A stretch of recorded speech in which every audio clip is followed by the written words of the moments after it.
Olá pessoal, começo mais uma vez a aula agradecendo a todos vocês que estão assistindo as nossas aulas do nosso canal Aprenda a Língua Portuguesa. Agradeço principalmente aqueles que estão compartilhando com outras pessoas as nossas videoaulas.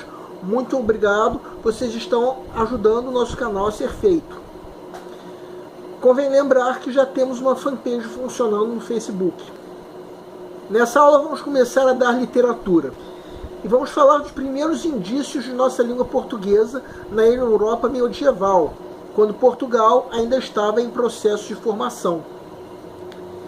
Antes disso, vamos falar sobre um triste fato recente, que foi o incêndio no Museu da Língua Portuguesa em São Paulo. Esse incêndio teve danos irreparáveis, como a morte de um bombeiro. Mas no meio disso tudo há algo que o fogo não destrói, que é o patrimônio de nossa língua. Quero começar também dedicando nossa aula à morte desse bombeiro, uma pessoa que dá a vida para que outras pessoas vivam. É triste pensar nos bombeiros como classe trabalhadora, uma classe oprimida, que não é de hoje. A classe trabalhadora é oprimida desde os tempos da Idade Média. E digo mais, desde antes do surgimento da nossa língua. Sim, porque a nossa língua ela surgiu na Idade Média, mas antes disso já haviam trabalhadores que eram classe oprimida no antigo Império Romano, principalmente, sendo que aí eram escravos. Como sabemos, nossa língua veio do latim, que era a língua falada no antigo Império Romano. Depois do Império Romano, ao longo da Idade Média, o latim foi difundido pela Igreja Católica ao longo da Europa Ocidental. Nessa época, a Idade Média, que compreende mais ou menos entre os séculos 5 e 15, a Igreja tinha domínio político. E a Europa era dividida em feudos, que eram grandes aglomerações de terra nas quais reinavam um senhor feudal pertencente à nobreza ou ao clero. Enquanto a nobreza era a classe dominante na época, havia também a classe oprimida, que eram os servos, equivalentes aos escravos, com uma diferença. Os servos eram donos da própria terra, só que essas terras, por sua vez, eram dependentes dos feudos. Então os servos eram equivalentes à classe trabalhadora de hoje em dia. Classe trabalhadora essa que inclui quem? Os bombeiros de quem nós falamos lá no começo. E foi aproximadamente entre os séculos 12 e 15 da era cristã que surgiram os primeiros indícios da nossa língua. E isso surgiu através de várias produções literárias, das quais nós podemos destacar as cantigas e as novelas de cavalaria. Constituiu-se assim o período do trovadorismo. Essa aula vai ser dedicada às cantigas. Na próxima aula, nós falaremos sobre as novelas de cavalaria. Não se sabe ao certo se essas cantigas surgiram enraizadas no povo árabe, na cultura eclesiástica ou no próprio povo europeu da época. Os produtores dessas cantigas eram chamados trovadores. Os trovadores eram poetas de origem nobre que compunham e cantavam essas cantigas acompanhados de instrumentos musicais. Até hoje ainda são escritos poemas que enaltecem a mulher, principalmente na nossa música brasileira. Chico Buarque, Vinícius de Moraes, Martinho da Vila, Roberto Carlos, e sem falar na literatura propriamente dita, com poemas de Castro Alves, Álvares de Azevedo, Manuel Bandeira. No meio disso tudo, o que mais vemos é o sofrimento por amor, a presença da figura divina, a idealização da mulher amada, submissão amorosa, entre outros fenômenos. E se eu disser para você que isso não é de hoje, que isso acontece desde a Idade Média, se não for antes, mas pelo menos o que a gente sabe é que desde a Idade Média isso acontece. Sim, foi na época do trovadorismo, as chamadas cantigas. Naquela época em que as mulheres nobres eram propriedade exclusiva de seus maridos, que era garantida pelo cinto de castidade. E é exatamente nesse ponto que entram as cantigas de amor. As cantigas de amor eram poemas musicados direcionados ao sofrimento amoroso por uma mulher inatingível e idealizada. O trovador jurava servir a essa mulher. O eu lírico desses poemas seriam servos, servidores da mulher em questão. As cantigas de amor falam assim de um amor inatingível. Segue um quadro. Senhora minha, desde que vos vi, lutei para ocultar esta paixão, que me tomou inteiro o coração, mas não o posso mais e decidi. Que saibam todos o meu grande amor, a tristeza que tenho, a imensa dor, que sofro desde o dia em que vos vi.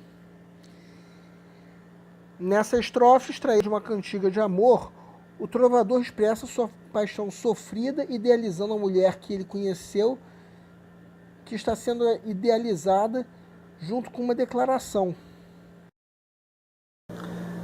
Haviam outros poemas que também descreviam a mulher amada, sendo que aí tinha o eu lírico nessa própria mulher.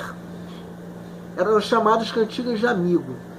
Nessas cantigas de amigo, as mulheres descritas eram, tal como nas cantigas de amor, idealizada e inatingível, sendo que nesse caso a diferença é exatamente no eu lírico. O eu lírico nesse caso é feminino. Nas cantigas de amor, o eu lírico é masculino. Ou seja, nas cantigas de amigo, os trovadores que compunham, eles davam voz à mulher amada. As cantigas de amigo expressavam o que as mulheres sentiam, direcionadas a seu amigo, que seria o que nós chamamos hoje em dia de namorado, muitas vezes lamentando o fato desse amigo estar indo para a guerra. Podemos supor então que nas cantigas de amigo, o amor inatingível é direcionado a uma mulher amada que está trancada por um cinto de castidade e que sente algum desejo pelo trovador. Em geral, ela expressa esse desejo lamentando pelo fato de que seu amigo está indo para a guerra. Segue um quadro. Ondas do mar revolto, se vires o meu namorado, por favor, digam se virá cedo. Se vires o meu namorado, aquele por quem eu suspiro, por Deus, digam se virá cedo. No original dessas cantigas de amigo não havia a forma verbal imperativa digam, mas isso fica subentendido. Agora vamos falar das cantigas de escárnio. Nas cantigas de escárnio, o trovador faz uma crítica indireta a uma pessoa não identificada. Ou seja, o trovador fala mal de alguém usando palavras com duplo sentido, que são ambiguidades, trocadilhos ou jogos semânticos. Esse processo, os próprios trovadores chamavam de equívoco. Uma dona, não vou dizer qual, teve um forte agouro pelas oitavas de Natal. Saía de casa para ir à missa, mas ouviu um corvo carniceiro e não quis mais sair de casa. Nunca vi tais algouros, desde o dia em que nasci. Como que ocorreu neste ano e por aqui. Ela quis tentar partir, mas ouviu um corvo sobre si, e não quis mais sair de casa. Reparem como a palavra corvo, que é uma árvore de rapina, é usado em duplo sentido nessa cantiga, pois, além da metáfora, se refere a uma atitude antirreligiosa da dona citada. O corvo é, assim, o motivo de a mulher citada não ter ido à missa, provocando mais adiante uma indignação por parte do eu lírico. Agora vamos falar das cantigas de maldizer, que se diferenciam das cantigas de escárnio por não serem indiretas.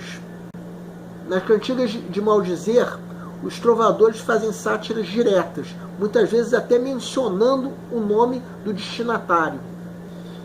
E mesmo quando o nome não é citado, não existe dúvida de quem seja esse destinatário. Muitas vezes, nessas cantigas, faziam-se agressões verbais.